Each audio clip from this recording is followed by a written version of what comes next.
Hai, welcome to Hydro Farm TV. Nama saya Wirawan. Hari ini kita membicarakan pada bulan puasa ada asam lambung kita sedang naik. Bagaimana cara-caranya untuk bisa tetap berpuasa pada bulan suci ini, tapi tetap tidak menaikkan asam lambung kita.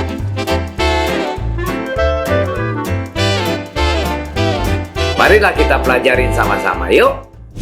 Mah atau asam lambung pada saat puasa memang rasanya bisa menjadi suatu halangan ibadah di bulan Ramadan ini. Gejala mah yang ditandai dengan perut nyeri, mual, kembung, dada rasa perih, memang bisa menjadi alasan batal untuk berbuka puasa.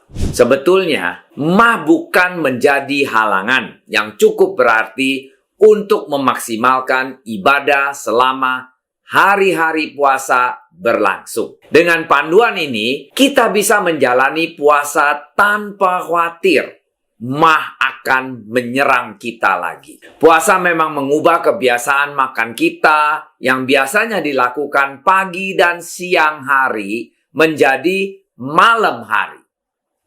Maka dari itu, tubuh memerlukan waktu untuk beradaptasi kembali dari jadwal kerja yang biasanya terhadap pola makan yang baru. Perubahan ini rentan menyebabkan peningkatan asam lambung pada saat perut kosong.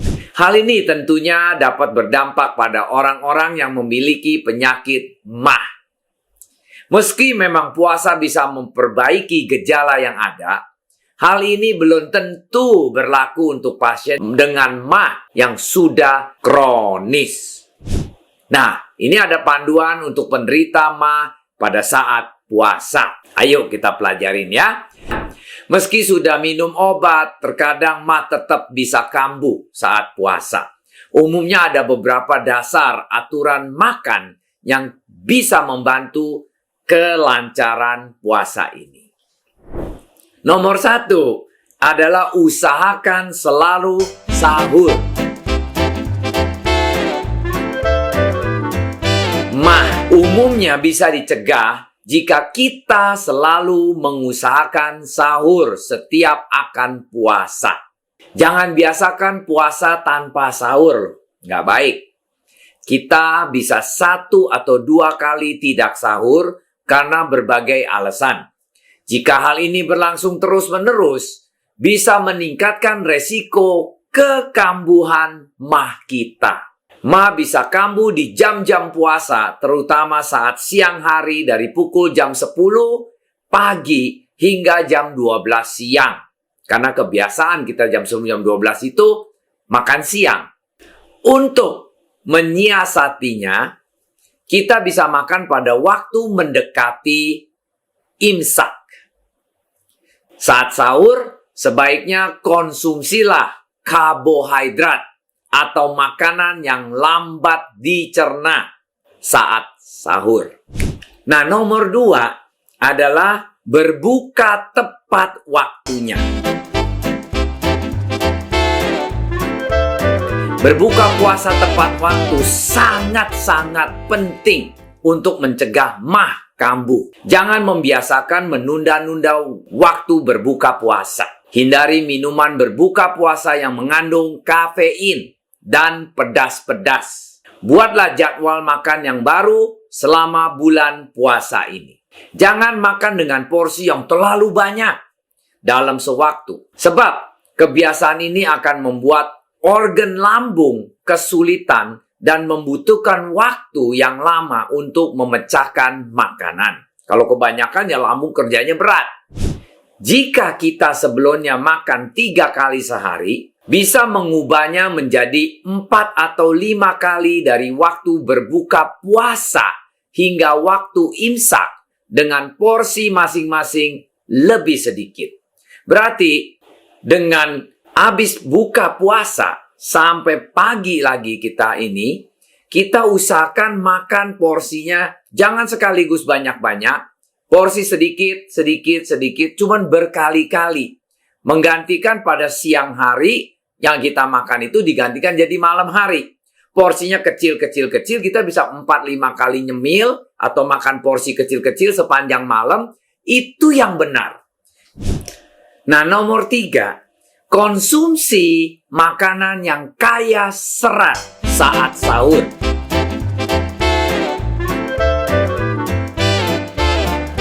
Pastikan saat sahur mengkonsumsi makanan yang kaya akan serat.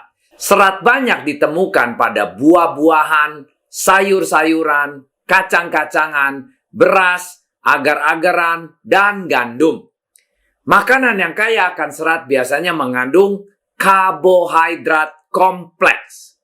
Apa itu karbohidrat kompleks? Contoh makanan yang karbohidrat kompleks itu yaitu nasi merah, roti gandum, pasta gandum, oatmeal, quinoa, dan kentang beserta kulitnya. Kita bisa mengkonsumsi makanan ini sebanyak 1 porsi saat sahur atau setara dengan 100 gram nasi merah. Karbohidrat membutuhkan waktu yang lambat untuk diserap ke dalam sistem tubuh kita. Makanan kaya serat ini dapat memperlambat pengosongan lambung kita. Nah, nomor 4 adalah menghindari makanan pemicu mah.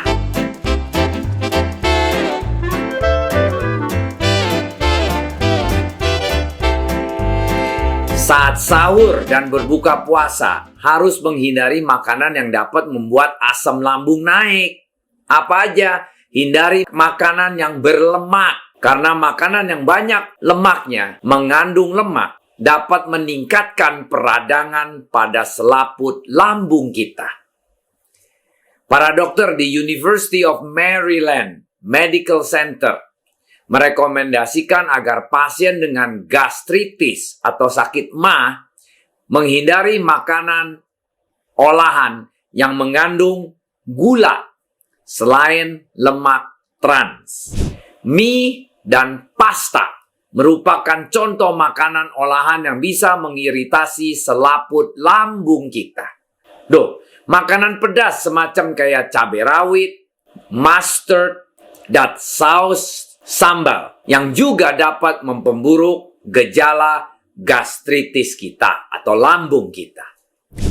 Jangan makan makanan yang digoreng atau yang tinggi kandungan lemaknya bila tidak ingin mah kambuh saat puasa. Ingat loh, masaklah makanan dengan cara dipanggang, direbus, atau dikukus. Kunyah makanan yang ada, makan benar-benar sampai lunak. Makan dalam porsi yang secukupnya, tidak berkelebihan. Hindari minum bersoda, beralkohol, dan berbagai minuman yang mengandung kafein. Jangan langsung tidur setelah makan sahur. Setidaknya harus menunggu 2 jam.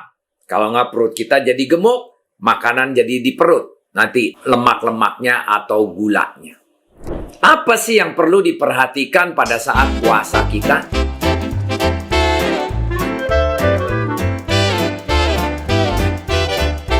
Selain mempertimbangkan kondisi kesehatan kita sendiri, juga perhatikan makanan yang saat puasa ini. Makanan gizinya penting juga. Selain kita sering abaikan. Yang penting kalau udah buka puasa, wow, sikat deh semua makanan yang saya paling doyan-doyan. Karena udah 1 harian nggak makan. Itu salah. Kita harus tetap menjaga makanan, gizinya, sama proteinnya. Itu harus balance. Yang pertama adalah konsumsi berbagai macam sumber makanan sehat.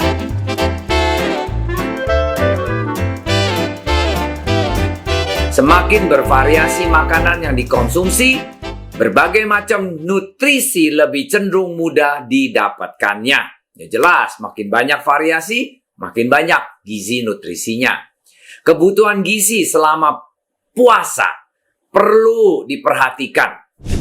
Memperbanyak makan buah-buah dan sayur. Vitamin dan mineral yang berasal dari buah dan sayur dengan kandungan seperti vitamin B6, B12, vitamin D, dan folat sangat dibutuhkan tubuh kita untuk bekerja dengan normal, terutama ketika kita sedang puasa. Mengonsumsi olahan gandum utuh seperti roti atau oatmeal itu penting banget. Oatmeal itu banyak seratnya yang baik untuk kesehatan kita. Memiliki sumber karbohidrat yang sehat, dapat menekan asupan kalori dan gula yang rentan menyebabkan gangguan kesehatan kita, contohnya diabetes. Nah, nomor 2, perbanyak minum air. Siang hari kita nggak minum, sejak habis buka puasa, usahakan minum sebanyak mungkin. Kadar air dalam tubuh sangat berpuasa akan cepat berkurang. Namun, semua yang menuaikan ibadah ini hanya bisa minum setelah waktu puasa berakhir. Oleh karena itu, lebih banyak perbanyak minum cairan selama waktu berbuka dan sebelum waktu imsak. Meski kita tidak merasa haus, usahakan aja setiap jam setengah jam minum terus. Kalau bisa menggantikan siang hari punya minum, digantikan pada malam hari. Pastikan untuk minum air putih di waktu berbuka puasa dan secara berkala hingga menjelang waktu tidur. Banyakin minum air putih yang hangat kalau boleh. Anda dapat mengikuti anjuran minum 8 gelas sampai 10 gelas sehari, yaitu 2 gelas setelah bangun sahur, 1 gelas selepas sahur, saat berbuka puasa, setelah salat maghrib, isya, dan tarawih, setelah makan malam, dan sebelum tidur lagi. Nah, ini hindari minuman berkafein seperti kopi, karena dapat membuat tubuh kita lebih cepat kehilangan cairan kita. Nah, ketiga, pastikan untuk tetap aktif bergerak. Walaupun puasa kita lemes, Pak, nggak makan, Pak, haus, Pak, nggak bisa gerak badan. Salah, kita harus tetap bergerak badan. Karena enggak, kita akan loyo, malah puasa nanti malah akan jadi lebih capek. Kenapa? Aktivitas fisik, entah itu sekedar aktif bergerak atau berolahraga, sangat baik untuk kesehatan dan kepada semua usia, dari kecil sampai tua, sampai lansia lah. Namun, ingat loh, setiap tahun setelah melewati usia 40 tahun, jadi 41 setiap tahun, 42, metabolisme tubuh akan menurun. Dan seringkali menjadi kurang optimal untuk melakukan aktivitas fisik. Lakukan aktivitas fisik setelah berbuka puasa, itu yang baik. Tidak terlalu yang berat, seperti berjalan-jalan di sekitar komplek atau olahraga dalam rumah, misalnya gerak badan, yoga, bersih-bersihin, juga bisa merapikan rumah. Itu baik buat kesehatan kita. Jadi bukan bulan puasa kesempatan untuk tidur. Salah. Ya. Nah, sekarang kita bicarakan tips menu sahur, makanan sehat.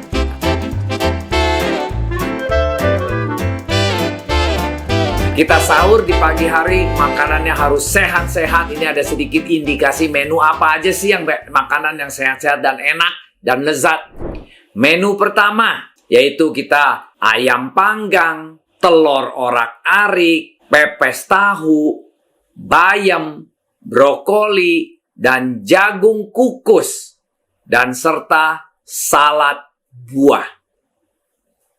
Menu kedua, kentang rebus dengan kulitnya, daging bistik, tumis buncis, wortel, dan jagung, plus sop kuah. Menu 3, oatmeal, daging panggang, kacang merah, dadar telur campur bayam merah panggang, buah pisang, dan apel. Jadi harus ada buahnya. Jadi jangan takut di bulan puasa ini kita akan gemuk, akan kurus, itu akan lambungnya kambuh. No, kalau kita mengerti cara ikutin mainnya atau standar ada SOP-nya, kita bisa malah jadi sehat di bulan puasa ini. Kita harus pikiran positif, cuman ingat di bulan puasa ini yang ditakutin justru kekurangan gizi karena kurang makan. Kedua, kekurangan air. Makanya di malam hari kita harus banyakin minum dan makan. Pada pagi hari, siang hari kita nggak boleh makan, kita compensate-nya pada di malam hari ini. Sebelum kita tidur. Jadi jam buka puasa sampai sebelum tidur, kita harus banyakin, seringkan minum, seringkan makan. Sampai tidur, bangun lagi, puasa lagi. Nah ini, konsep-konsep ini kalau kita laksanakan yang benar, yang tepat, malah kita jadi sehat. Malah kita bisa koreksi ke penyakit-penyakit kita yang selama ini yang salah, malah jadi sehat. Bila Anda suka video ini, kasihlah kami banyak jempol. Klik dan subscribe channel kami dan share kepada teman-teman dan saudara-saudara yang mungkin perlu informasi ini. Kalau perlu info lebih lanjut, silakan ketik www.hydrofarm.co.id. Kalau ada pertanyaan atau suggestion, ketiklah di channel kami. Nanti kami usahakan satu persatu menjawabnya. Good in, good out. Sampai jumpa. Thanks for watching.